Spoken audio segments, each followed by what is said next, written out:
उन्हें लगता है कि वो कानून को चकमा दे सकते हैं और इसी गलत फहमी में वो एक के बाद एक जुर्म करते चले जाते हैं। आज का ये केस भी कुछ ऐसा ही है जो कभी भी देखा नहीं गया, जो शुरू तो हुआ था छोटे छोटे जुर्म से, लेकिन बढ़ बढ़ के इतना बड़ा अपराध बन गया कि एक महाजाल बन गया। सारे पुलिस डिपार्टमेंट की नींद और चैन हराम हो चुकी थी। साथ ही साथ पुलिस की गरिमा भी दांव पर लगी हुई थी। कई नौकरियां गई, कई तबादले हुए, फिर ये केस मेरे जिम्मे आया। इस केस को देखना हमारे लिए बहुत जरूरी है, क्योंकि इस केस में वो दस्तक छिपी है जो हमारी मानसिकता को डिस्क्राइब करती है।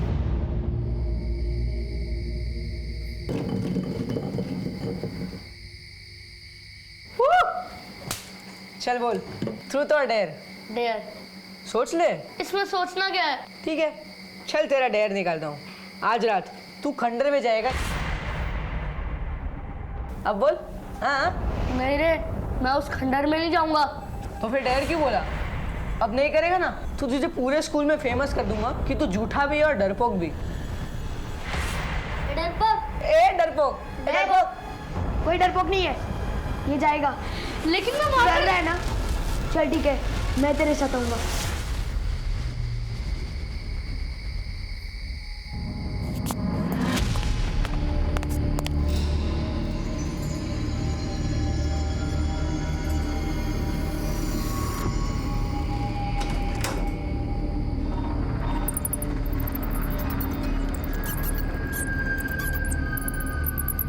आशु, यार बहुत डर लग रहा है।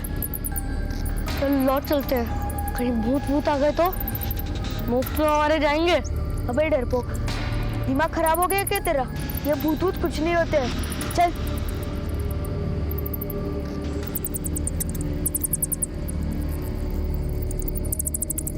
रुक।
खुश रहो। कसरत हो गई तुम्हारी? जी पिताजी, बस गायों को चारा देने ही जा रहा था। जाओ।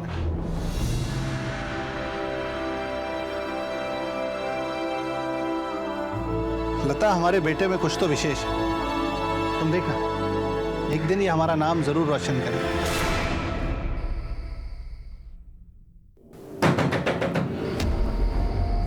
सुनिए सुनिए, इतनी रात को कौन हो सकता है? तुम रुको, मैं देखता हूं।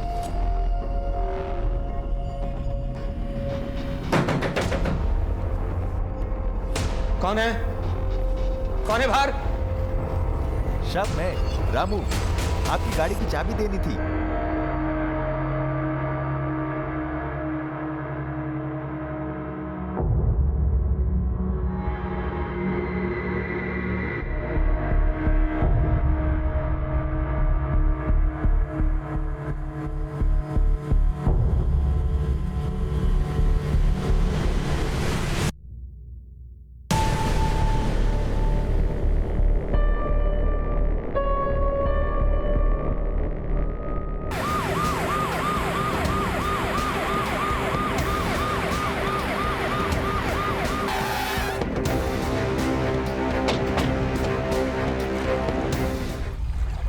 सर देख के लग रहा है लाश 3-4 दिन पुरानी है। चेक करो कोई आईडी वगैरह है क्या? यहाँ पास में एक बोर्डिंग स्कूल है सर, वहाँ के बच्चे अक्सर इस तालाब में मटर गश्ती करने आते रहते हैं। ये शायद वहाँ का होगा। बॉडी को पोस्टमार्टम के लिए भेजा और इस बोर्डिंग स्कूल में जाके पूछताछ की। बोर्डिंग स्कूल किस तरफ? ये तो हमारे स्कूल का स्टूडेंट आशुतोष है। ये तो 4 दिन पहले घर जाने के लिए निकला था। क्या घर जाने के लिए निकला था? वो भी 4 दिन पहले? जी सर, दरअसल इसका एक भाई है अभिनव। ये दोनों हमारे स्कूल में ही पढ़ते हैं। पिछले हफ्ते हरिओम ने दोनों को खंडहर में पकड़ा था। कौन है उधर? ये तो हरिओम है। चल भाग, नहीं तो पकड़े जाएंगे।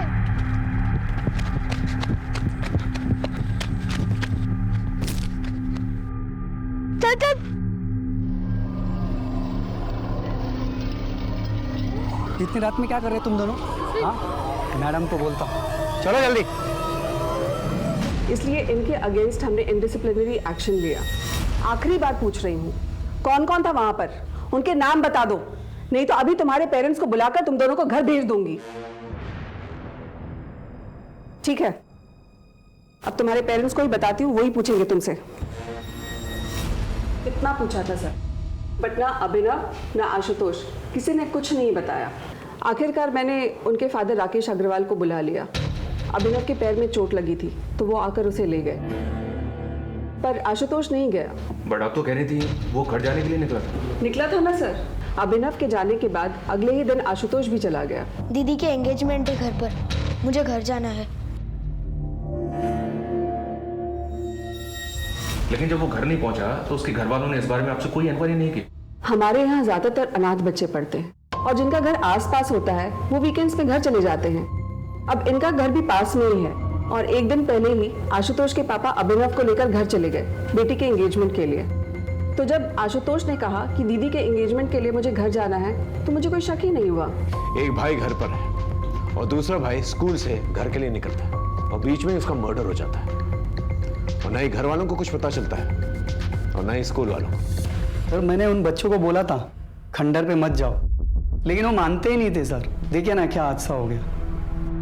अरे क्या बकवास कर रहे हो? एक सेकंड, किस खंडर के बारे में बात कर रहे हो? ठीक से बताओ। खंडर पे ना भूत वूत का चक्कर है सर। सर वहाँ पर कोई आता जाता नहीं है, मगर सर वो शहर वाले मानते नहीं ना, इसलिए देखिए ना क्या हादसा हो गया।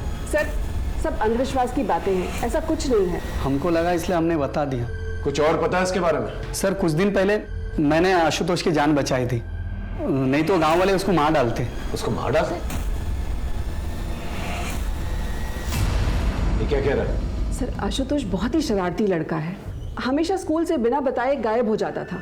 सर अभी कुछ दिन पहले ही गांव वालों ने आशुतोष को पकड़ लिया था, बहुत ही मारा पीटा था उसे। किसने? सर गांव वालों का कहना था कि आशुतोष गांव की लड़कियों को छेड़ रहा था। वो तो सही समय पर आकर किसी ने स्कूल में बता दिया, नहीं तो उसी दिन बात बिगड़ जाती। कौन थे ये लोग जिन्होंने आशुतोष को मारा था? वो पास के कुछ गांव के लोग थे।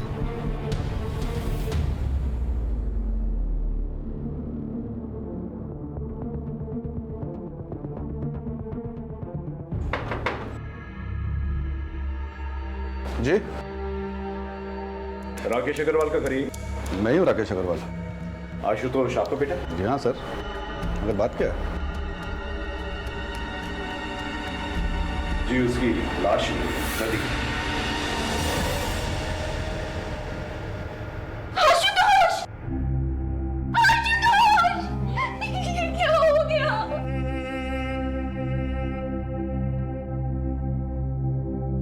कुछ ही दिनों में मेरी बेटी सारिका की शादी है। देखिए ना सर, खुशी के माहौल में ये क्या हो गया? हमने लाश को पोस्टमार्टम के लिए भेज दिया। हमें लगता है कि लाश 4 दिन पुरानी है। वो स्कूल से घर के लिए निकला था, लेकिन ताज्जुब की बात यह है कि 4 दिन बीत चुके हैं और आप लोगों में से किसी ने भी एक बार भी उसे कांटेक्ट करने की कोशिश नहीं की।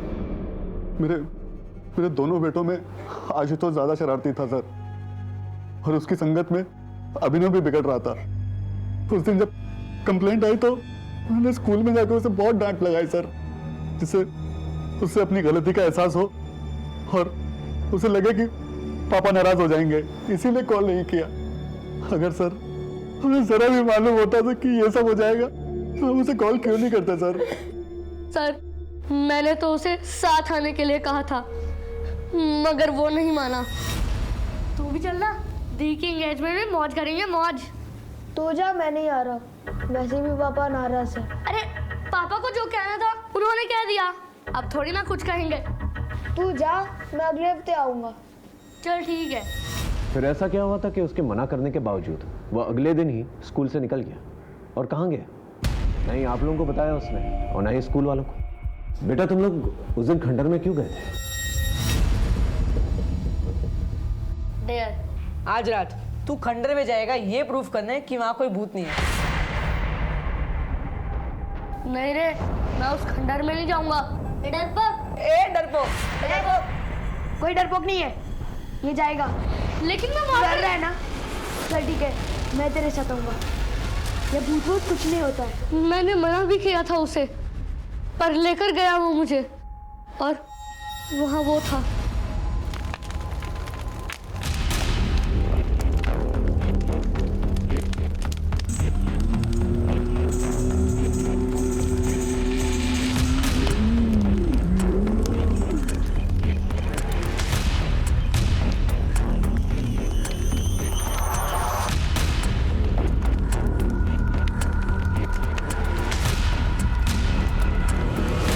कौन है उधर?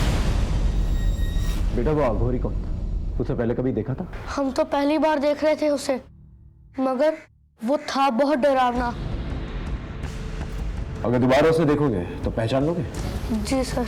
एक बात बताओ अभिनव, वो जो तुम्हारे दोस्त हैं हॉस्टल में, कहीं ऐसा तो नहीं कि उन्होंने आशुतोष को दोबारा से घुसाया कि वो खंडर में जाए? पता नहीं सर। तुमने उन दोस्तों के नाम प्रिंसिपल को क्यों नहीं बताया? सर हम तो पहले से ही फंस चुके थे स्कूल में, उन्हें क्यों फंसाते? स्केच आर्टिस्ट की मदद से अभिनव से स्केच बनवाने की कोशिश करो। अगर इस अघोरी का इस मर्डर से कुछ लेना देना भी नहीं तो भी हम इससे हेल्प ले सकते हैं। शायद इसने कुछ देखा कि मना करने के बावजूद भी आशुतोष तालाब के किनारे है और उस खंडर में क्या कर रहा है। Yes sir. और इस फैमिली का भी बैकग्राउंड चेक करो। इतनी तैयारियां चल रही हैं सगाई की, लेकिन बेटा इनके टच में नहीं था और इन लोगों ने भी जरूरत नहीं समझी कि बेटे को कांटेक्ट करें। मामला कुछ अलग है। ये गाँव वालों को क्या हुआ? एक टीम गांव भेजी थी सर, सबको थाने लेकर आई है। ठीक है चल। साहब अब कोई हमारी बहू बेटियों पर नजर डालेगा तो उसे कुछ कहेंगे भी नहीं क्या? और ये आशुतोष की तो क्या कहें? साफ साफ बता क्या हुआ था?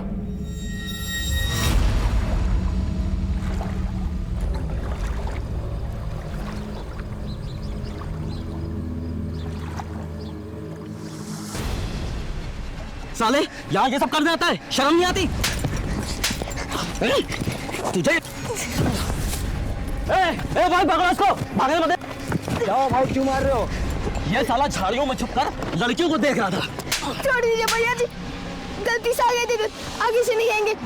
साहब उसकी अकल तो उसी दिन ठिकाने लगा देते गांव वाले, मगर वो स्कूल वालों को पता नहीं किसने बता दिया और वो उसको बचा कर ले गए। और उसकी अकल ठिकाने लगाने के चक्कर में जब आशुतोष तुझे मिला अकेला तो हमेशा हमेशा के लिए उसे ठिकाने लगा दिया और उसकी लाश को तालाब में फेंक दिया। क्यों? 2 महीने पुरानी बात का बदला हम लोग अब क्यों लेंगे? जो कुछ होना था उसी दिन हो गया था। उसके बाद से तो वो लड़का गांव या तालाब की तरफ तो दिखाई भी नहीं दिया। लेकिन उसकी लाश तो तालाब के पास ही मिली थी। साहब मुझे इसका कुछ मालूम नहीं। सर उस गांव वाले के बारे में पता किया, मगर उसका कोई सच कोई क्रिमिनल रिकॉर्ड नहीं है कि किसी की जान ही ले ले। ठीक है, अपनी जान जारी रखो और उसको कुछ दिनों तक यहीं पर रखो। ओके? जब भी हम किसी केस की छानबीन करते हैं तो उस केस के हर एक पन्ने को पलट कर देखते हैं, विक्टिम से जुड़े सभी लोगों की अच्छी तरह से छानबीन करते हैं, सस्पेक्ट्स के सभी एंगल्स को अच्छी तरह से टटो। इस केस में मामला बड़ा होने के साथ साथ सेंसिटिव भी था, इसलिए हमें बहुत ही समझदारी के साथ, बहुत ही गुप्त तरीके के साथ सब कुछ करना था। हम मुजरिम को चौकन्ना नहीं करना चाहते थे। केस में मुश्किलें बहुत थी, लेकिन हमने भी ठान ली थी। पृथिव्यानि त्रीणि रत्नानि जलमन्नं सुभाषिताम मुद्दे मुद्दे। पृथिव्यातीनि रत्नानि जलमन्नं सुभाषितं मुद्दे पाषाण खान्देषु रत्न संज्ञा विधीयते। अरे वाह, अब आप इस श्लोक का अर्थ बताइए। इस श्लोक का अर्थ है कि इस धरती पर सिर्फ 3 प्रकार के रत्न हैं, जल, भोजन और मनुष्य के विचार। बहुत अच्छे, आप ऐसे ही मेहनत करते रहो, एक दिन अपना बहुत बड़ा मुकाम हासिल करोगे।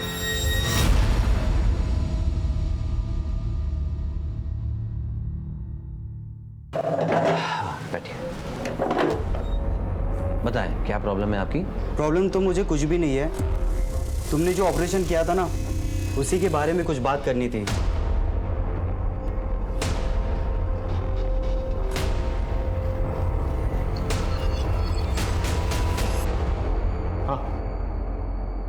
आशुतोष की पोस्टमार्टम रिपोर्ट आ गई है। उसका लिवर और दोनों किडनीज को निकाला गया है। क्या मतलब organ trade? No sir, postmortem doctor की राय अलग है। उनका कहना है कि ऑर्गन्स निकाले जरूर गए हैं, बट इतनी बुरी तरह से कि वो डैमेज हो गए होंगे। 90% चांसेस हैं कि वो किसी के यूज करने लायक रह गए। और उनका कहना ये भी है कि ये किसी प्रोफेशनल डॉक्टर का काम नहीं है। कोई ऐसा करेगा क्यों? आखिर इसके पीछे क्या मामला हो सकता है? हो सकता है सर आशुतोष किसी कल्ट का शिकार बना हो।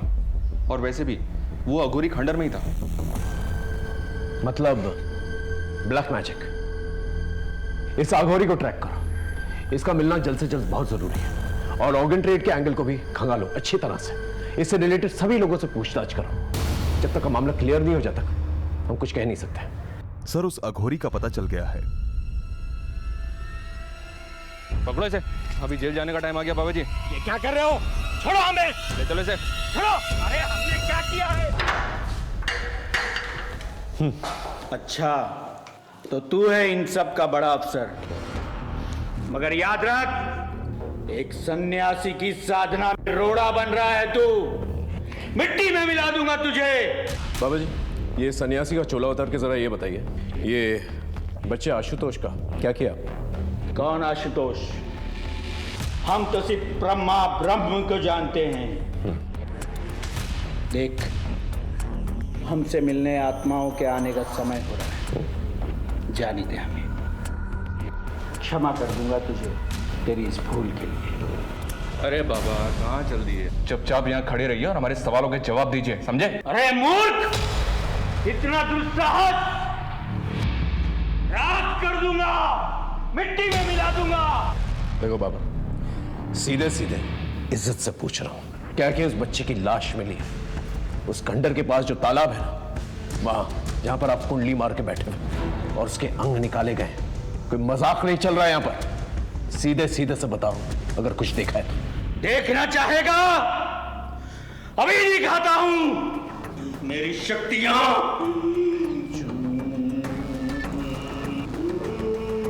सर ये बहुत मोटी चमड़ी के होते हैं, ये ऐसे नहीं उगलेगा।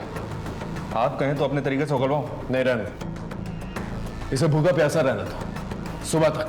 अगर सुबह तक कुछ नहीं बोला फिर अपना तरीका इस्तेमाल करो।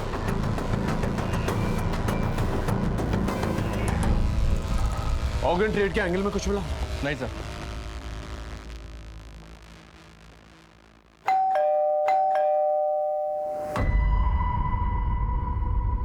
इतनी देर क्यों हो गई आज? कुछ नहीं, होम विजिट पे चला गया था। सर आशुतोष की फैमिली बहुत खुश थी। सरिका की शादी हो रही थी और दोनों बच्चे भी बहुत अच्छे थे सर। बट राकेश फाइनेंशियली बहुत परेशान था। परेशान था मतलब? सर राकेश की फाइनेंशियल कंडीशन खराब थी, लेकिन अपनी बेटी की शादी में उसने दिल खोल के खर्च करने का मन बनाया था। अपने पड़ोसी से 5 लाख रुपए उधार भी मांगे थे पर लिए नहीं। लेकिन इस सब का आशुतोष के मर्डर से क्या कनेक्शन? सर हो भी सकता है। वो क्या है, मैंने उसकी फाइनेंशियल कंडीशन चेक की तो मुझे ये मिला। इसी वजह से उसने 5 लाख रुपए उधार नहीं लिए थे पड़ोसी से। ये आशुतोष की एफडी है 5 लाख रुपए की, जिसे उसने 10 दिन पहले तोड़वाया था। बैंक से एक और बात पता चली सर। क्या? इसे उसने पहले भी तोड़वाने की कोशिश की थी, लेकिन तब वो ऐसा नहीं कर पाया था। लेकिन क्यों?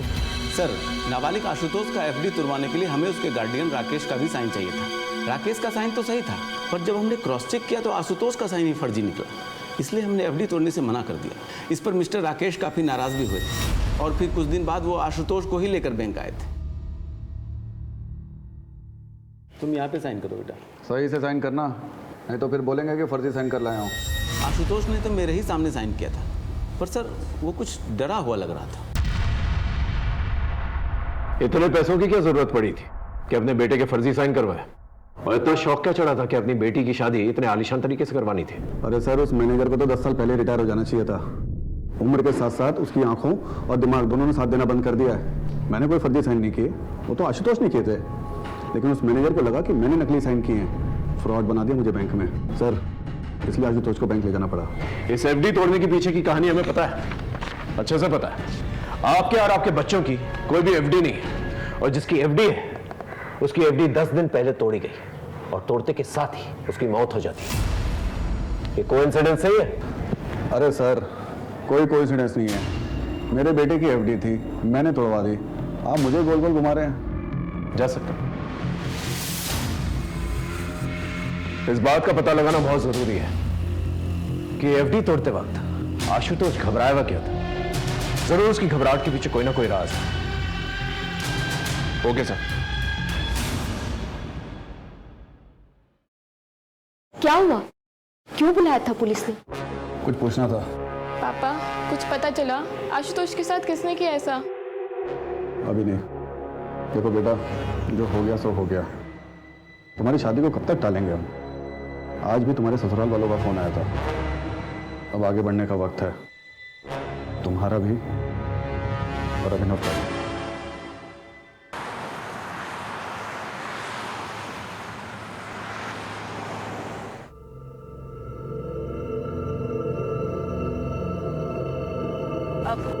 भैया, आगे से अंदर ले लीजिएगा।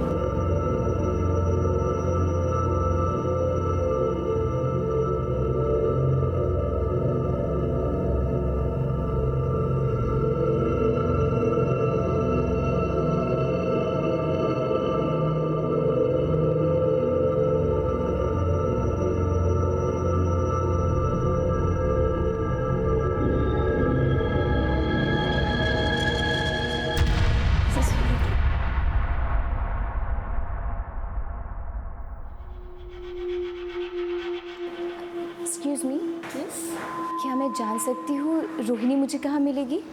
जी आपको?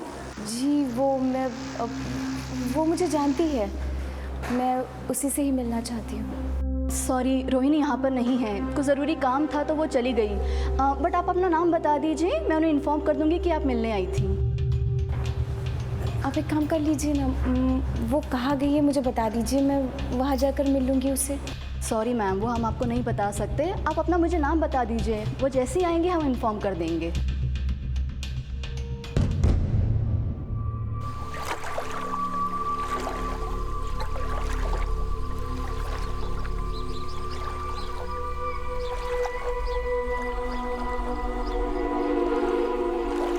मनोहर, तुम्हारा बेटा तो इतनी ठंड में सुबह सुबह स्नान करके निकला है, क्या बात है? मनोहर, तुम्हारा बेटा तो बहुत तेजस्वी है। राम राम राम राम राम। अरे पापी, तुमने मेरा धर्म भ्रष्ट कर दिया, अपने उतरन का पानी सुबह सुबह मुझ पर डाल दिया। हमको माफ कर दीजिए। क्या बे नरेश, दिखता नहीं है? हम लोग इधर बैठे हुए, तू अपने कपड़े का उतरन का पानी डाल रहा है। माफ कर दीजिए काका। छोड़ो, मुझसे बात के लिए क्यों मार रहे हो? तुम इसको इतनी सी बात बोलते हो? इस पापी ने मेरा धर्म भ्रष्ट कर दिया है। घर से मैं स्नान करके निकला था, पूजा पाठ करना है मुझे, और तुम इसका पक्ष क्यों ले रहे हो? क्या तुम्हें अपने गांव की मर्यादा और परंपराओं का कोई ख्याल नहीं है? मुझे गांव की मर्यादा और परंपराओं का ख्याल है, मगर आप किसी इंसान का जाति धर्म देख के उसकी जान तो नहीं लेंगे। अगर नरेश के छूने से आपका धर्म भ्रष्ट हो जाता है तो मुझे इतना कमजोर धर्म नहीं चाहिए।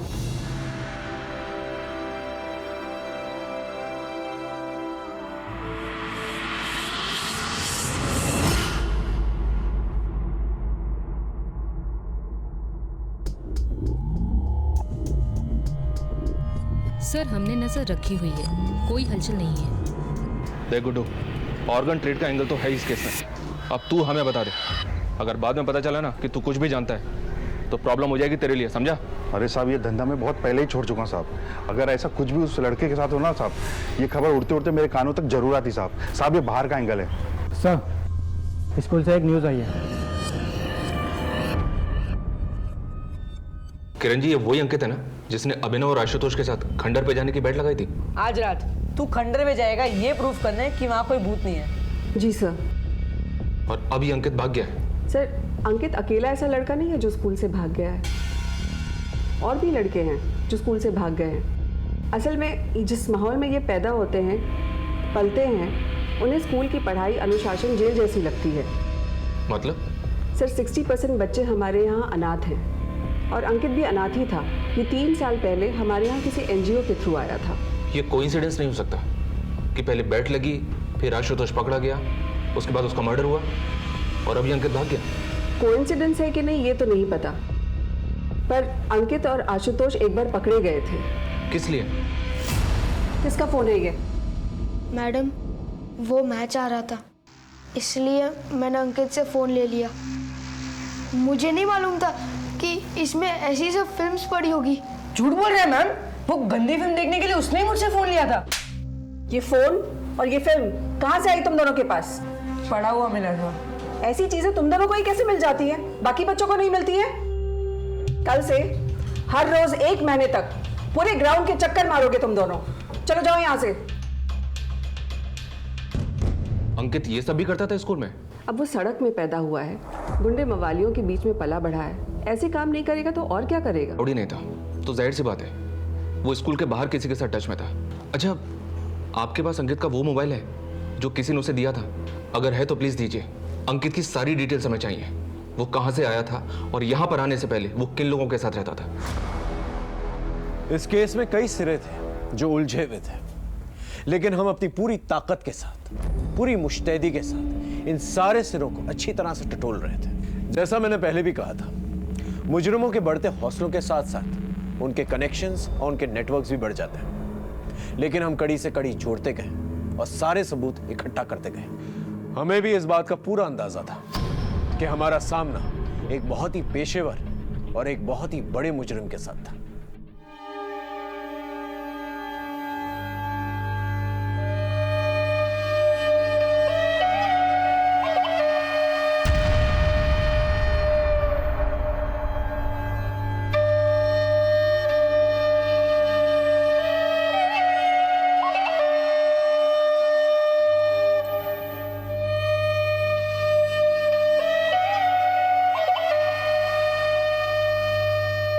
बड़ी गलत बात है शंकर। ये औरतें तुमसे अपनी मेहनत की मजदूरी मांगने आई, तुमने इनकी पिटाई कर दी। ये तो ठीक नहीं। चलो इनसे माफी मांग। मांग लो, इन लोग से माफी मांगे। अरे गुणानंद भैया, हमें कोई माफी वाफी नहीं चाहिए। सही कह रही है, एकदम सही कह रही है। अबे जब इनको पीटने में कोई आपत्ति नहीं है तो तुम काहे क्रांति का झंडा उठाए घूम रहे हो बे? ये क्रांति की बात नहीं है शंकर, ये न्याय की बात है। देखो, आज तुम्हारे शरीर में बल है, ताकत है, तो तुम इनको मारते हो, पीटते, चुप रहती, बोलते नहीं। लेकिन ये ना भूलो कि इनके पास भी सत्य का बल है। तुम जानते हो तुम बौड़ा गए हो, तुम्हारा दिमाग खराब हो गया है, तभी तुम ऐसी बहकी बहकी बात कर रहे हो, समझे? देखो, हमको यहाँ पे तमाशा चाहिए नहीं। जितना तामा झामा है ना तुम्हारा ये सब लपेटो और निकलो यहाँ से, समझे? जैसे प्रभु की इच्छा। काका बहुत सम्मान करते हैं हम आपको, लेकिन अब एक बात तो तय है कि जब तक शंकर इन गांव वालों से माफी नहीं मांगेंगे और इनकी मजदूरी नहीं देगा, तक खेतों में काम नहीं होगा। और हम सब भी यहीं बैठे रहेंगे काका, देखते हैं प्रभु की क्या इच्छा है ना। चलो बैठ जाओ भाइयों, बैठो, बैठ जाओ, बैठो सब अपना ही बैठो।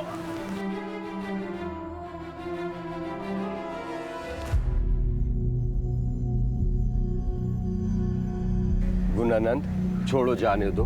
शंकर से गलती हो गई, आगे से ऐसा नहीं करे। तुम मुझसे सब अपनी मजदूरी ले लो, ये मजदूरी ले लो। धन्यवाद। बोल इनसे, आगे से किसी को नहीं मारेगा। माफी मांग इनसे, बोल।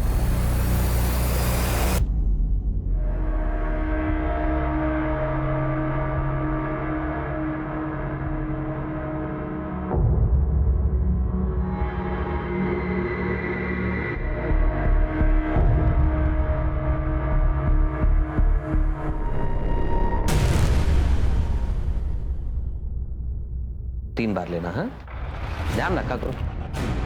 कौन हो तुम लोग? अंदर कैसे आके तुम लोग? कंपाउंडर, ये क्या कर रहे हो तुम?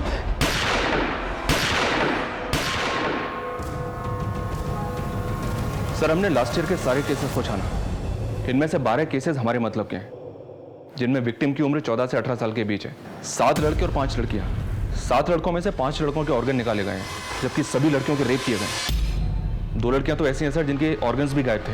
और सर कुछ केसेस तो ऐसे हैं जो आशुतोष के केस से काफी सिमिलर हैं। 3 लाशें तो उसी तालाब में मिली थी। और सर ये ऑर्गन वाली बॉडी, ये बिल्कुल आशुतोष की बॉडी की तरह ऑपरेट की गई है। ऑर्गन्स को निकालने का तरीका इतना ब्रूटल था कि चांसेस कम है कि ऑर्गन को बॉडी से निकालने के बाद उनका कुछ यूज हो पाया। ब्लैक मैजिक का कोई कनेक्शन? सर कुछ बॉडीज पर मार्किंग मिली थी, ऑलमोस्ट आधी बॉडीज को दागा गया था, लेकिन 2 लाशें ऐसी थी जिन पर कोई मार्किंग नहीं थी। लेकिन एक बात है सर, ऑर्गन को बॉडी से निकाला तो गया है, जैसे कि आशुतोष की बॉडी से निकाला गया था। इतने सिमिलर केसेस और किसी ने ध्यान तक नहीं दिया।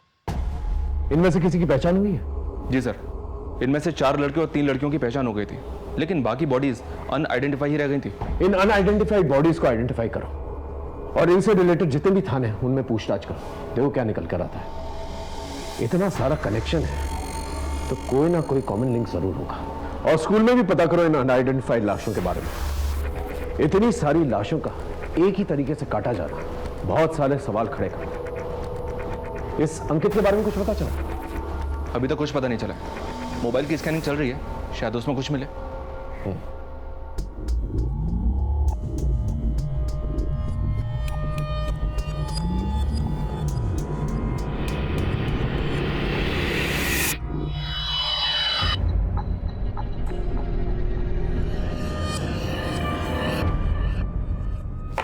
सर, आप लड़कों के बारे में क्रॉस चेक कर रहे थे वो तो ठीक है, पर ये लड़कियां, हमारा बॉयज स्कूल है। पॉसिबल है कि आसपास की लड़कियां हों जिन्हें आपने कभी देखा हो या आपके स्कूल में उन्हें कोई जानता हो, कोई गर्लफ्रेंड या कोई फ्रेंडशिप वगैरह? सर, हमारे यहाँ के स्टूडेंट तो बाहर ही नहीं जाते हैं, तो ये लड़कियों वाला एंगल तो निकलता ही नहीं है। मैडम, जिस ट्रस्ट का स्कूल है उनके गर्ल्स स्कूल भी तो हैं, हो सकता है वहाँ की कोई लड़की हो। होगी सर, पर मैं इनमें से किसी को नहीं जानती हूँ। आप ट्रस्ट का एड्रेस लीजिए और वहीं जाकर पता कर लीजिए। सर, आप इस तरह से अपनी इन्वेस्टिगेशन में बार बार स्कूल को लेकर आ रहे हैं, स्कूल की रेपुटेशन पे असर पड़ रहा है। सर, इनमें से कोई भी लड़का या लड़की हमारे किसी भी स्कूल या इंस्टीट्यूट से रिलेटेड नहीं है। हाँ, जो बच्चे हमारे स्कूल से भागे हैं, ये उनकी मिसिंग रिपोर्ट है, जो हमने पुलिस में भी लिखवाई हुई है। उसके बाद उनके साथ क्या हुआ ये हमें भी नहीं पता। हमें स्कूल से भागे हुए हर बच्चे की डिटेल चाहिए। वो यहाँ पर आने से पहले किसके साथ थे, कहाँ रहते थे? जी सर। बेबी बस 2 मिनट, बेबी 2 मिनट, बस 2 मिनट, बेबी 2 मिनट, बस 2 मिनट में सब्जी तैयार, फिर बेबी खाना खाएगा। चलो बेबी, बस बस बस, चलो। चलो देखिए कौन है, कौन है, कौन है, कौन है, देखो कौन है, कौन है, कौन है, देखो देखो देखो देखो कौन है। ओ मम्मा आई है। ओ जी बेटो, क्या हुआ मेरे बच्चा? सुबह से तंग ही कर रहे हैं। सब्जी, अरे सब्जी।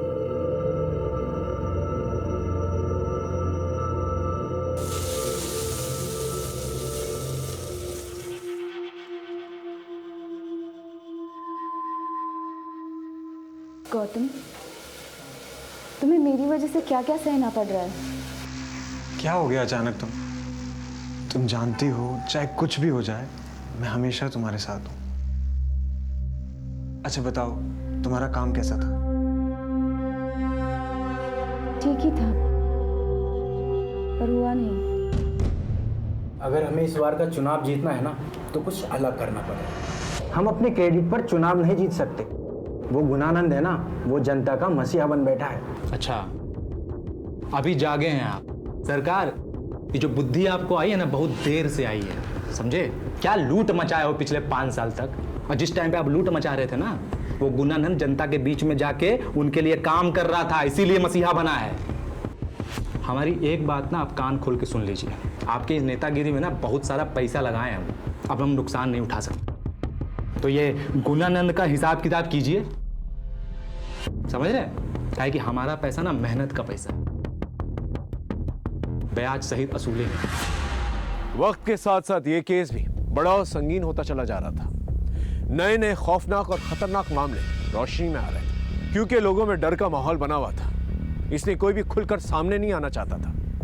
लेकिन कोई ना कोई कहीं ना कहीं पहल जरूर करता है। इस केस में अपराध के खिलाफ मोर्चा खोलने वालों की, आवाज उठाने वालों की जितनी सराहना की जाए उतनी कम है, क्योंकि इसी के जरिए इस अपराध का महाजाल हम काट सकते थे। सलाम साहब, बोल। एक खबर लाया हो आशुतोष के बाप के बारे में। क्या खबर? सर, आजकल कुछ ज़्यादा ही भगवान को मानने लगे। तो इसमें खबर जैसा क्या? आप ही तो जादू टोने का एंगल ढूंढ रहे थे ना, इसलिए सोचा बता दूं। आप तो जानते हो छोटी मोटी बात के लिए आपको डिस्टर्ब नहीं करता। तो बड़ी बात बताना। आशुतोष और उसके बाप के रिश्ते के बारे में। सर, एहतियात के तौर पर आदमियों को जब डिटेल्स निकालने के लिए कहा था, तब इस फैमिली के बारे में ये बात पता चली थी। जिसे बहुत ही खूबसूरती से इन लोगों ने छिपा के रखा हुआ। आजकल बहुत पूजा पाठ करवा रहे हैं। हाँ तो इसमें गलत क्या है? घर की शांति के लिए करवा रहे हैं। लेकिन हमें तो पता चला है कि ये सब कुछ आजकल में शुरू किया आपने। अचानक से इस तब्दीली की वजह जान सकता हूँ? मेरा बेटा मरा है। आपका नहीं, आपके बड़े भाई का। आशुतोष आपका बेटा नहीं था, ये बात आपने हमसे छुपाई। वो मेरे बड़े भाई का बेटा था, लेकिन मेरे बेटे जैसा ही था। बड़े भाई की मौत के वक्त वो 2 साल का था, तब से पाला है उसे। छुपाने जैसा क्या है? छुपाने वाली बात है पैसा। आपने अपनी बेटी सारिका की शादी के लिए आशुतोष की एफडी तोड़ी, और एफडी तोड़ने के तुरंत बाद उसकी मौत हो जाती। जी क्या कह रहे हैं सर आप? 5 लाख रुपए के लिए मैं ये सब करूंगा? मैंने कब कहा कि 5 लाख रुपए के लिए आप करेंगे सब? पेपर्स है ना? ये पेपर्स हमने तहसील से मंगाए। ये आपके बड़े भाई की प्रॉपर्टीज के पेपर है, और इसके मुताबिक उनकी मौत के बाद तुरंत ही उनके बेटे के नाम पे हो जाती है सारी प्रॉपर्टीज होते हैं, और उसकी मौत के बाद ये सब कुछ आपके नाम पे हो जाता है। अब इतना सब कुछ के लिए आप ये सब तो करिए।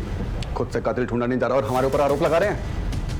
अगर आपके पास कोई सवाल है तो पूछिए, वरना मुझे और भी काम है।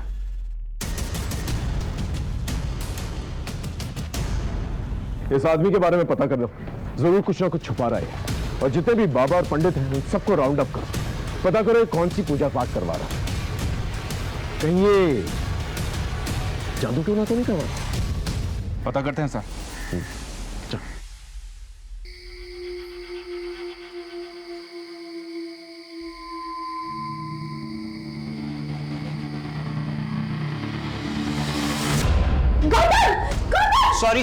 सॉरी गलती से बटन दब गया था। मैं जानता हूँ तुम्हें अंधेरे से डर लगता है। So sorry. कोई बात नहीं। एक्चुअली सॉरी तो मुझे कहना चाहिए था। फोबिया मुझे है और खामखा तुम्हें तकलीफ में डाल रही हूँ। मैं जानता हूँ तुम्हारा दर्द। तुम्हारे मन में बहुत कुछ चल रहा है, पर तुम किसी से शेयर नहीं करना चाहती। पर मैं हूं ना तुम्हारे साथ।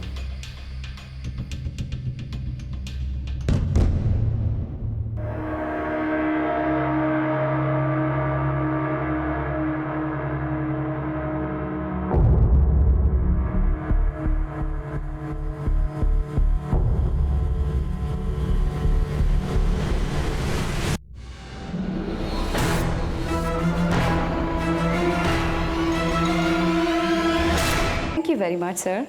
Have a great day.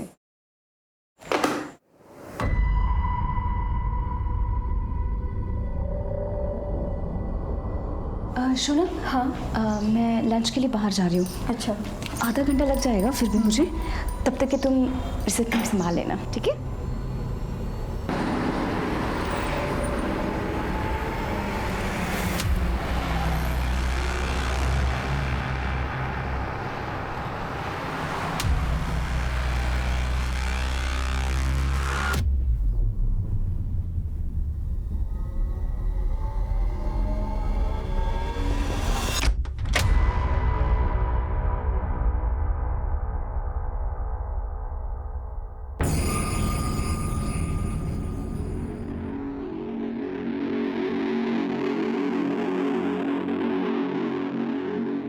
कुछ मिला? हाँ मिला तो है, मगर मुझे वो तो मिल जाए जिसके लिए मैंने इतना बड़ा रिस्क लिया है।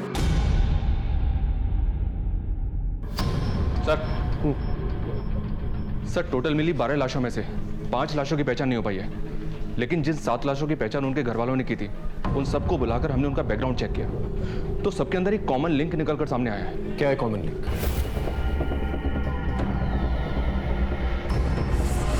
अच्छा, तो इसका मतलब ये हुआ इन बच्चों की फैमिलीज का इन्वॉल्वमेंट कहीं ना कहीं इस मर्डर्स में है, या फिर डर के मारे इन लोगों ने केस फाइल नहीं किया इसके खिलाफ।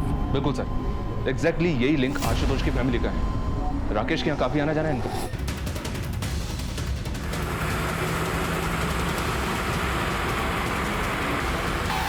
वहां जाके चेक करो, देखो क्या मिलता है। बस प्रशांत अंदर देखो, वहां जाओ। हाँ। क्या हो रहा है इंस्पेक्टर? आप लोग ऐसे कैसे प्रेमाइस के अंदर घुस आए? देखिए मैम, हमें प्लीज अपना काम करने दीजिए, आपको जल्दी पता चल जाएगा। Okay sir. हाँ बच्चे, कुछ पता चला? अंदर कुछ भी सस्पिशियस नहीं मिला। छोटे छोटे बच्चे यहाँ आते हैं, आप लोग की इस तरह की गैर जिम्मेदार हरकत की वजह से देखिए कितना डरे हुए हैं वो। इस तरह आप लोग अंदर घुस आए, वो भी बिना वारंट के। I will complain it to your seniors.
Rohini, अपना जल्दी से सामान पैक कर ले और हम यहाँ से चलते हैं। दीदी, मैं कहीं नहीं जा रही। पागल हो गई है, यहाँ पर बहुत खतरा है। अगर किसी ने हम दोनों को साथ में देख लिया ना, बहुत बड़ी प्रॉब्लम में फंस जाएंगे हम लोग। तुझे मुझ पर भरोसा है ना? तो चलो मेरे साथ, मैं सब समझाती हूँ रोहिणी। प्लीज़ रोहिणी।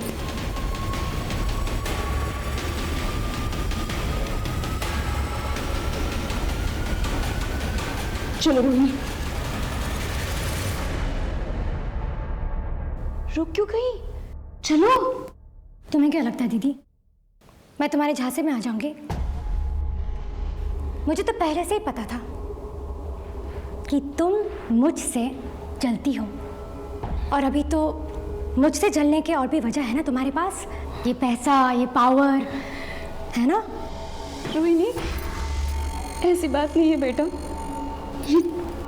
यहाँ पर कुछ भी सही नहीं है, इसलिए कह रही हूँ। चलो।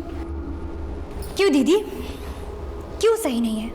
जब तक तुम कर रही थी सब कुछ सही था, लेकिन तुम पीछे रह गई, मैं आगे निकल गई, तो बस सब कुछ गलत हो गया।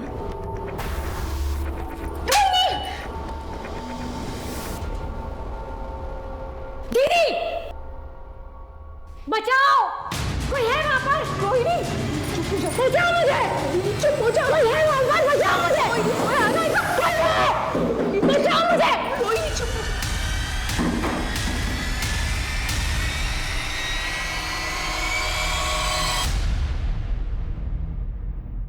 हिमांशु रावत, इतनी लापरवाही। पुलिस डिपार्टमेंट में काम करते हो तो क्या पुलिस के रूल्स रेगुलेशन फॉलो नहीं करोगे? तुम जानते भी हो कितना केओस हो सकता था अगर पब्लिक को इस रेड के बारे में पता चलता। सर, हमारी इन्वेस्टिगेशन की सारी लीड्स इसी जगह पर पहुंच रही थी, इसे हमने रेड मारी। आगे से इस बात का ख्याल रखना, मुझे इन्फॉर्म किए बिना तुम इस केस में कोई भी कदम नहीं उठाओगे। पिछले हफ्ते एक टीम ने रेड मारने की परमिशन मांगी थी। ये फाइल स्टडी करो। ये क्या सर? एक टीम और भी है जिसने सेम जगह पे छापे मारने थे। कौन सी टीम? जी, इस केस के बेसिस पर ही हमने कमिश्नर साहब से रेड के ऑर्डर मांगे थे, बट इनफ एविडेंस ना होने की वजह से ऑर्डर इशू नहीं हुए थे। ये कौन सा केस था? एक आदमी की बीवी गायब हो गई थी। सर, मेरी बीवी वैदेही, वो बोल के गई थी कि वो ऑफिस के काम से शहर से बाहर जा रही है, पर तब से अभी तक वो वापस नहीं आई। कहाँ गई थी वो? पता नहीं सर, कुछ बताया नहीं। सर, मैंने ऑफिस से पूछताछ भी की, पर उन्होंने कहा कि वैदेही शहर से बाहर कहीं गई नहीं ऑफिस के काम से। जब हमने इस औरत के ऑफिस से पता किया तो हमें ये पता चला कि वो औरत अक्सर अपने पति से झूठ बोल करके कई शहरों में जाया करती थी, जबकि उसके ऑफिस से कभी भी काम के सिलसिले में उसको शहर से बाहर भेजा ही नहीं गया था। फिर ये कहाँ जाती थी? पहले तो हमें ये अफेयर का एंगल लगा, फिर हमने उसके पति से बात की। देखिए, आपकी बीवी ऑफिस के काम से तो बाहर जाती नहीं थी, और आपका ये कहना है कि उसका कोई अफेयर भी नहीं था, फिर वो आपसे झूठ बोल करके आखिर जाती कहाँ थी? सर, मैं श्योर तो नहीं हूँ, पर उसकी एक बहन थी रोहिणी, जो शादी से पहले कहीं चली गई थी। हो सकता है वैदेही उसे ही ढूंढने जाती हो, क्योंकि हमेशा वो यही कहती रहती थी कि उसको वो ढूंढ के ही रहेगी। कहाँ से गायब हुई थी उसकी बहन? सर, कभी उसने मुझे बताया नहीं। जब हमें वैदेही की बहन रोहिणी की गुमशुदगी के बारे में पता चला तब हमने अपनी इन्वेस्टिगेशन फिर से शुरू की। हमने वैदेही की पूरी ट्रैवल हिस्ट्री निकाली, अलग अलग उन शहरों की जहाँ पर वैदेही जाया करती थी, और हर उस जगह के बारे में जहाँ के लिए उसने ऑटो बुक किया था, और वो सब वैदेही को एक ही पॉइंट पर लेकर के गए थे। नेटवर्क्स की इन बिल्डिंग्स पर? जी।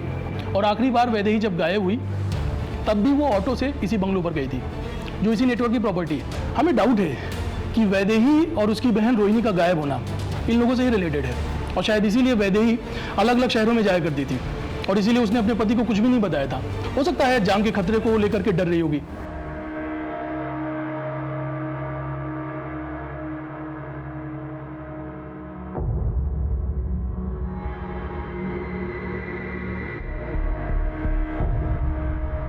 बाबा की जय हो। बाबा की जय हो। बाबा की जय हो। सर, ये वही लोकेशन है जहाँ पर वैदेही मिला, और ये वही लोकेशन है जहाँ पर हमने पहले टारगेट किया था, और इन सब का कनेक्शन वो नेटवर्क है। सर, ये सारे विक्टिम्स जो हैं इनके पावर की वजह से डरे हुए हैं। अगर आप हमें परमिशन दे देंगे तो ये सारे विक्टिम्स सामने आएंगे, सैकड़ों की संख्या में सामने आएंगे। हाइपोथेटिकल बातें मत करो हिमांशु। ऐसा करेंगे तो वैसा होगा, वैसा करेंगे तो ऐसा होगा। थोड़ा प्रैक्टिकल सोचो। शक करने की वजह हमारे पास बहुत हैं, लेकिन क्या हमारे पास पुख्ता सबूत हैं? कोई चश्मदीद गवाह हैं? देखो, पिछली बार भी तुमने रेड मारी थी, क्या मिला?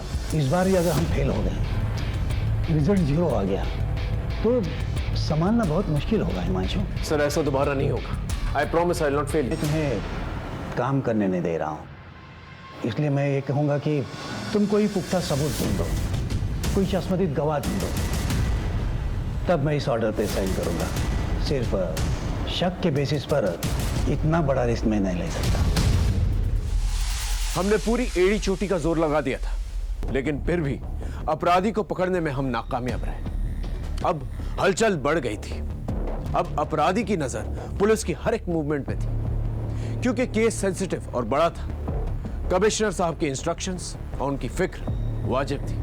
हम कोई गलती नहीं कर सकते थे और ना ही खुलेआम हाथ डाल सकते थे। ऐसे में हमने ठोस और पुख्ता सबूत जमा करने शुरू किए। एक कहावत तो आपने सुनी ही होगी, पाप का घड़ा एक ना एक दिन जरूर भरता है। शायद वक्त आ गया था कि इस गुनहगार की किताब के पन्नों में कानून की सजा के पन्ने अब लिखे जाएं।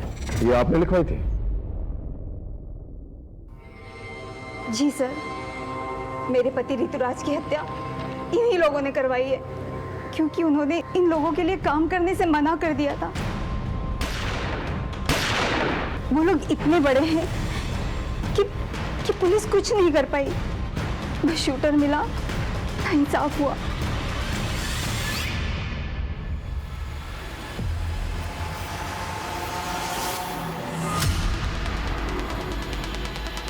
सर, गाड़ी अभी अभी बंगलो से निकली है सर। गाड़ी पे नजर रख, किसी भी हाल में गाड़ी निकलनी नहीं चाहिए। ओके सर, अब तो सबूतों के साथ साथ गवाह भी मौजूद है। हाँ सर, वो वही है, हाईवे पर।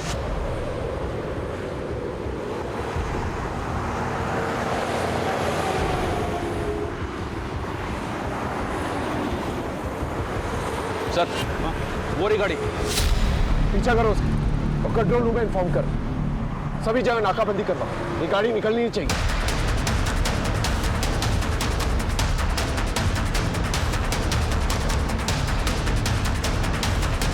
तेज चलो।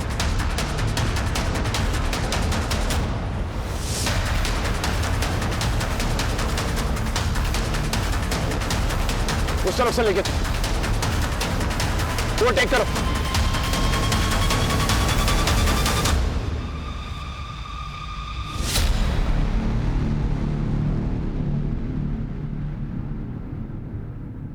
सर, अब तो सबूतों के साथ साथ गवाह भी मौजूद है। हमारी टीम्स रेडी है, बस आपके ऑर्डर्स की जरूरत है। देखो मैडम, आप पीछे तो नहीं हटेगी? नहीं सर, उस आदमी को मैं सलाखों के पीछे देखना चाहती हूँ और उसके लिए मैं कुछ भी करूंगी।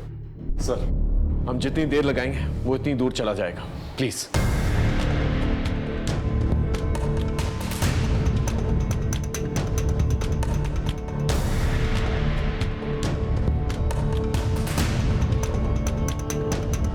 Thank you sir. देखो हिमांशु, अगर ये ऑपरेशन फेल हुआ तो हमारे डिपार्टमेंट की इज्जत मिट्टी में मिल जाएगी। Don't worry sir, I get.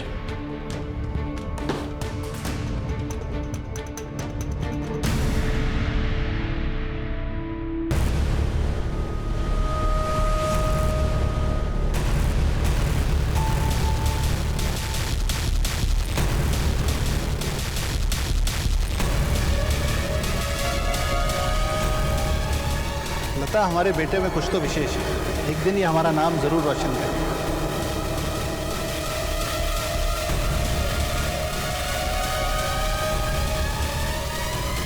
अगर नरेश के छूने से आपका धर्म भ्रष्ट हो जाता है तो मुझे इतना कमजोर धर्म नहीं चाहिए। जब तक शंकर इन गांव वालों से माफी नहीं मांगेंगे और इनकी मजदूरी नहीं देंगे, खेतों में काम नहीं हो पाएगा। देखते हैं प्रभु की क्या इच्छा है ना।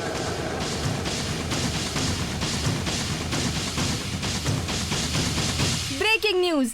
अभी तक की सबसे बड़ी खबर ये है कि गुणानंद स्वामी को पुलिस ने राज्य के हाईवे से गिरफ्तार कर लिया है। गुणानंद की गिरफ्तारी के बाद उनके भक्तों में काफी आक्रोश देखा जा रहा है। कई जगहों पर तोड़फोड़ और आगजनी की वारदातें भी हुई हैं। छोड़ेंगे नहीं, आग लगा देंगे घर को।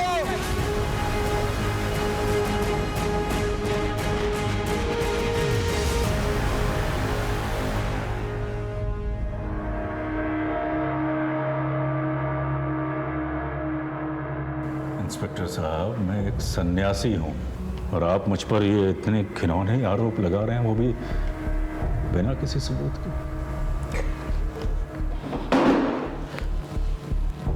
हमारे पास तेरे खिलाफ सबूत भी है और चश्मदीद गवाह भी है। कितने बड़े अफसर हैं आप, फिर ऐसी नादानों जैसी बातें क्यों कर रहे हैं? किसी ने कुछ ऊट पटांग कह दिया और आप हमको यहाँ इस कारावास में ले आए कैद करके। जो प्रभु की इच्छा, हमें आपसे कोई शिकायत नहीं। भय है कि आप हमारी बात मान नहीं रहे, लेकिन हमारे जो भक्त हैं बाहर, यदि उन्हें ये पता चल गया कि आपने मुझको यहाँ यूं कैद करके रखा है तो यकीन जानिए अनर्थ हो जाएगा। धमकी दे रहा है, दंगे करवाएगा, फसाद करवाएगा। अरे मैं कैसे फसाद करवाऊंगा? मैं तो यहाँ आप लोगों की कैद में हूं ना, कारावास में। लेकिन मेरे भक्त जो बाहर हैं इस कारावास से दूर, वो मासूम है, प्रेम करते हैं मुझसे, और प्रेम में तो इंसान कुछ भी कर जाता है ना। ऐसी चिकनी चुपड़ी बातें करके भोले भाले भक्तों को अपने जाल में फंसाता है ना तू। लेकिन यहाँ ऐसा नहीं चलेगा, यहाँ गुनाह कबूल किए जाते हैं। परंतु कौन से गुनाह, कौन से? ये ऐसा नहीं मानेगा। एक काम करो, इसे यहीं रखो और खाना पीना बिल्कुल नहीं देना और सोने भी मत देना। देखते हैं ये खेल कितने दिनों तक चलता है।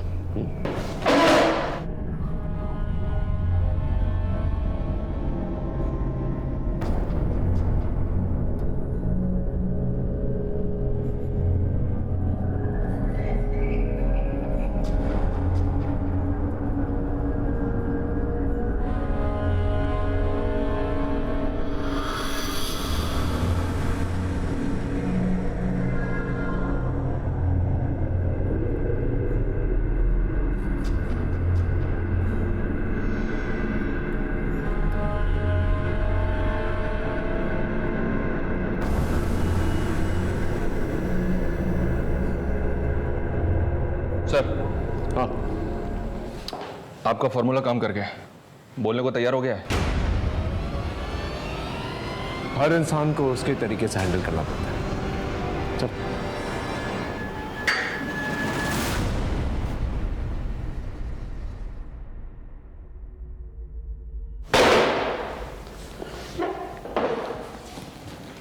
चल, अब बोल। न जाने 2-3 लोगों ने क्या बक दिया। आप तो मेरे पीछे ही पड़ गए इंस्पेक्टर।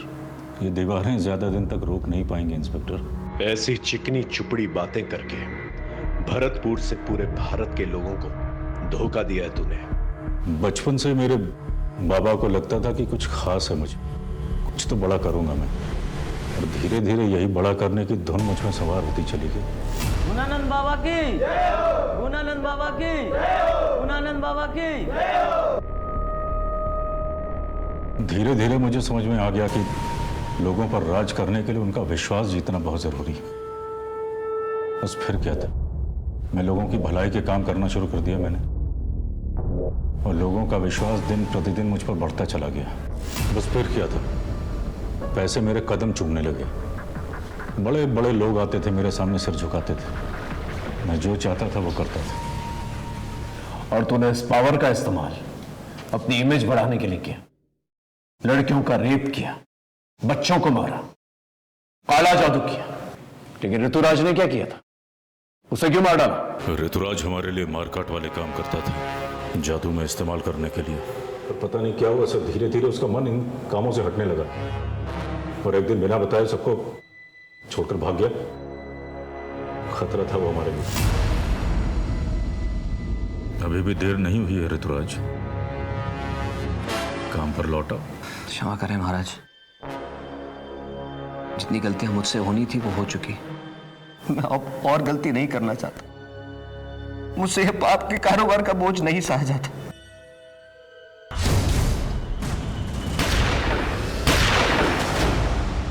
वैदेही कहाँ है? आशुतोष के माता पिता की तरह वैदेही और रोहिणी के माता पिता भी हमारे भक्त थे, और उन्हें परम ज्ञान देने के लिए हमें सौंप गए थे। सौंप गए थे और तूने उनका शोषण किया।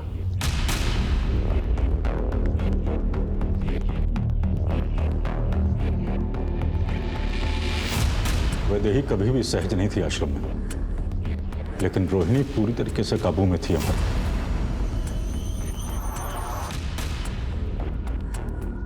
6 साल दोनों आश्रम में रहे, परंतु उनके माता पिता की मौत के पश्चात वैदेही आश्रम से भागने में सफल हो गई। लेकिन वैदेही रोहिणी को आश्रम से निकालने के लिए लगातार प्रयास कर रही थी, और एक दिन वो रोहिणी तक पहुंच भी गई, लेकिन रोहिणी ने उसके साथ जाने से इनकार कर दिया। रोहिणी चुप हो जा। पहले तो मैंने वैदेही को छोड़ दिया था, परंतु अब वो वापस आई। मैंने सोचा अगर इस बार उसे छोड़ देता तो वो पुलिस को अपने साथ ला सकती थी, इसलिए वैदेही को छोड़ दिया था, परंतु अब वो वापस आई। मैंने सोचा अगर इस बार उसे छोड़ देता तो वो पुलिस को अपने साथ ला सकती थी, इसलिए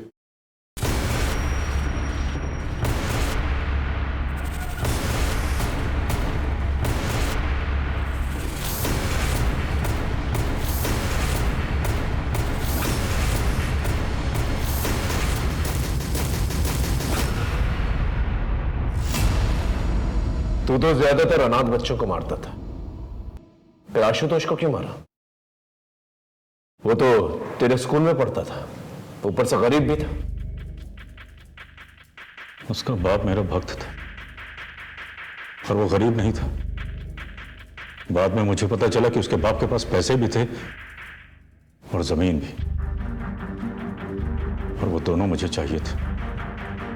इसलिए मौका मिलते ही मैंने उसके बाप को अपने झांसे में ले लिया। दोनों लड़कों ने अघोरी की बुलाई हुई आत्माओं को भगा दिया है महाराज। अघोरी की तपस्या भंग होने की वजह से आत्माएं इनके बेटों पर हावी हो गई हैं। कुछ कीजिए महाराज, कुछ कीजिए। देखो, तुम्हारे दोनों बेटों ने गलती तो की है, जिस वजह से आज उन दोनों की जान खतरे में है। हम ज्यादा से ज्यादा किसी एक बेटे की जान बचा सकते हैं। एक बेटे की बलि तो तुमको देनी ही पड़ेगी। अभिनव की जान बचाने के लिए उसने आशुतोष को बलि के लिए चुना। पूजा के नाम पे हमने उससे 3 लाख रुपए लिए और उसकी बलि चढ़ा दी। और अंकित ने क्या किया था? उसे क्यों गायब किया? उसने आशुतोष की बलि चढ़ाते हुए देख लिया।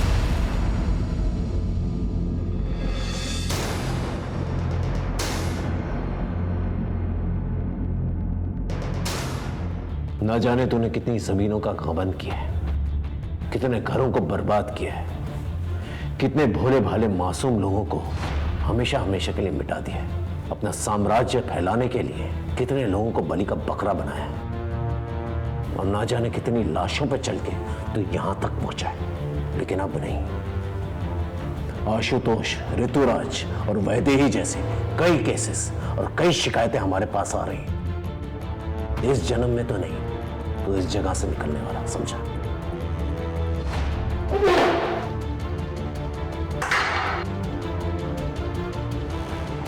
आज दुनिया के हर एक कोने में ऐसे बाबा हैं जो आध्यात्मिक होने के साथ साथ बड़े बड़े और अच्छे अच्छे काम करते हैं और लोग भी आंख बंद करके उन पर विश्वास करते हैं। एक बात हम आप सबको बता देना चाहते हैं, आप आस्था जरूर पालें लेकिन मर्यादा का भी पालन करें। और बाबाओं को आगाह करते हैं कि आस्था के नाम पर अगर वो लोगों के साथ विश्वासघात करेंगे, अपराध करेंगे तो उसका अंजाम सीधा जेल होगा। आज भारत के हर एक कोने में कई ऐसे नामचीन बाबा हैं जो जेलों में बंद हैं, जिन्होंने आस्था के नाम पर लोगों को ठगा है। जिस तरह से गुरानंद ने अपने करियर की शुरुआत की थी, अगर उसी सोच को लेकर वो आगे चलता तो शायद वो आज इस अपराध का महाजाल का रचयिता नहीं बनता। हम इन बाबाओं को ताकतवर बनाते हैं और इस ताकत और भरोसे का ये लोग नाजायज फायदा उठाते हैं। और फिर ना ही सिर्फ ये लोग अपना नाम खराब करते हैं बल्कि अपना अंजाम भी खराब करते हैं।